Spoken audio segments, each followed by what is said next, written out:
నేను పార్ట్ 12లో చెప్పాను కదా, నాకు ఆ రోజు ఇంకా డెలివరీ అయిన తర్వాత నాకు పాప పుట్టింది. వాళ్ళు నాకు ఇట్లా లేపి చెప్పారు. కొన్ని మాటలైతే వినపడతా ఉన్నాయి నాకు.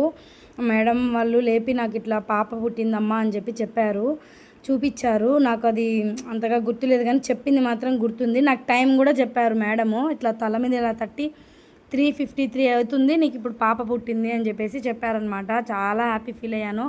తర్వాత ఇంకా నాకు మెలకుగానే ఉంది కానీ నేను లేకున్నాను. నిద్ర వస్తుంది బాగా. ఆపరేషన్ థియేటర్లో నిద్రపోయాను అనమాట. నేను ఫుల్గా నిద్రపోయాను. ఏం జరుగుతుందో ఏమో తెలియదు. కళ్ళలో ఎవరో ఏదో మాట్లాడుకుంటా ఉన్నట్టు ఉన్నింది. ఏదో సినిమాల గురించి మాట్లాడుకుంటా ఉన్నట్టు ఉన్నింది. నాకు తెలిసి వాళ్ళే ఏదో మాట్లాడుకుంటున్నారు అనుకుంటా. వాళ్ళు ఏదో మాట్లాడుకుంటూ స్టిచెస్ వేసేసారనమాట. నేను ఇలా ఫస్ట్ టైం నా బ్లడ్ నేనే చూసుకున్నాను కదా. అసలు ఆపరేషన్ థియేటర్లో ఇట్లా చూపించినప్పుడు అసలు నాకైతే కన్నా అసలు దేవుడా అనిపించింది. తర్వాత పాపకు కొంచెం ప్రాబ్లం అయింది, అదేందో నెక్స్ట్ పార్ట్లో చెప్తా.